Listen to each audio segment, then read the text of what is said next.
नाही हे वारंवार ओरडून सांगत असताना सुद्धा डायरेक्ट घेतली बंदूक त्या वाघमाऱ्यानी आणि ठोकून दिला आणि घेतला जीव त्याचा.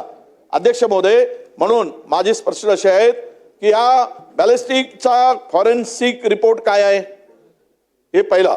त्याला जी गोळी मारण्यात आली ती किती अंतरावरून मारली, कुठून मारली याचा रिपोर्ट आला असेल. ती गोळी मारताना त्याचा जागीच मृत्यू झाला, दवाखान्यापर्यंत नेण्याचा फार झाला. त्याला ती खाली कमरेच्या खाली मारावं. तो जर टेररिस्ट नसेल, कुठं काही धमकी दिली असेल तर तेही करून त्याला किंवा हातालाही मारता आलीस, पण त्याचा खून केला गेला. म्हणून त्या निमित्तानं ती गोळी ज्यावेळेस मारली गेली, गोळी मारण्यात आली, ती कुठून आणि किती अंतरावर मारली गेली, कोणत्या नियमानं त्याचं खून केलं गेलं, खरं नियम सांगा मला, त्याचं काय होतं त्याच्या हातात तर. आणि एन्काउंटरसाठी वाघमारे यांनाच का आणण्यात आलं? स्थानिक पोलीस होते, त्याला कुठून बोलवलं, कोणी बोलवलं, दुसरा कोणता अधिकारी नव्हता का? एन्काउंटर स्पेशालिस्टच का आणलं? आणि तिसरा महत्वाचा विषय असा आहे अध्यक्ष महोदय, माजी मंत्री महोदय यांचे नाव ज्या ठिकाणी घेण्यात आले त्यांची चौकशी झाली का? ज्या मंत्र्याचं नाव घेण्यात आलं त्याची चौकशी केली गेली का? त्याच्याकडे पोलीस पोहोचले का? त्यांचं बयान घेतलं गेलं का? ही माहिती आमच्या पुढे आली पाहिजे अध्यक्ष महोदय. आणि यामध्ये काय समोर आलं केली असेल तर ती सुद्धा माहिती आमच्या गृहराज्यमंत्री महोदयांनी दिली पाहिजे, सरकारने दिली पाहिजे. मला आज 6 लक्षवेध पूर्ण करायचे आहेत. मी ऐका फक्त आपल्याला नाही, सभागृहाला मी सांगू इच्छितो की 2:15 वाजता आपण बिलं घेणार आहोत आणि त्यानंतर ताबडतोब आपण प्रस्तावावरती चर्चा चालू करणार आहोत. हो, करू ना. मग बिलावर चर्चा जर होत असेल, करू प्रस्तावावर होईल ना? प्रस्तावावर होईल की बिलावर? आपण लक्षवेधी झाल्यानंतर बिलं घेणार आहोत, त्याही झाल्यानंतर आपल्याला प्रस्ताव पण सुरू करायचा आहे. ठीक. त्यामुळे थोडक्यात सगळ्यांनी लक्षवेधी थोडक्यात मांडा.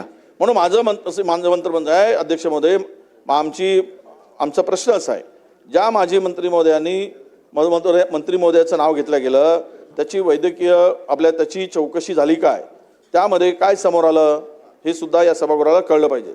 मानवी हक्काच्या आयोग जे आहेत त्यांच्या समितीमध्ये त्यावेळेस जे आहेत ते दोषी आहेत की नाही यावर काय कारवाई झाली किंवा कोण होते, आणि यामध्ये त्यांचेवर कारवाई करताना या माणसाच्या संदर्भात या जो आर्या नावाचा माणूस आहे, रोहित आर्या, आणि याची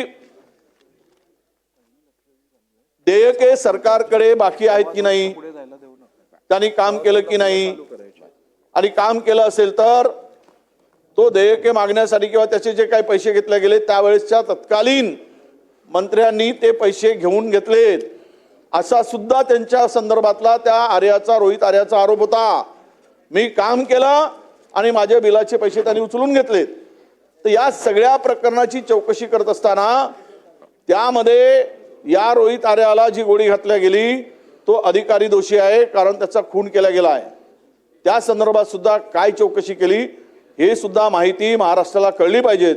म्हणून मी विचारलेल्या 3-4 प्रश्नाची, पहिला एक फॉरेन्सिक, आपण या संदर्भातली बॅलिस्टिक फॉरेन्सिकचा रिपोर्ट काय आहे, पहिला प्रश्न.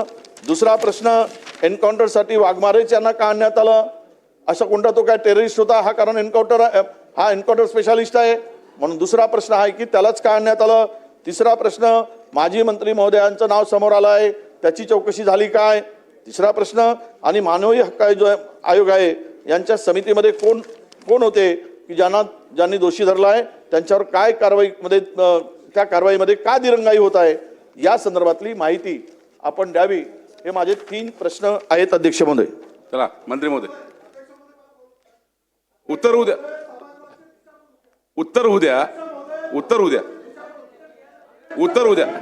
मंत्री महोदय उत्तर द्या.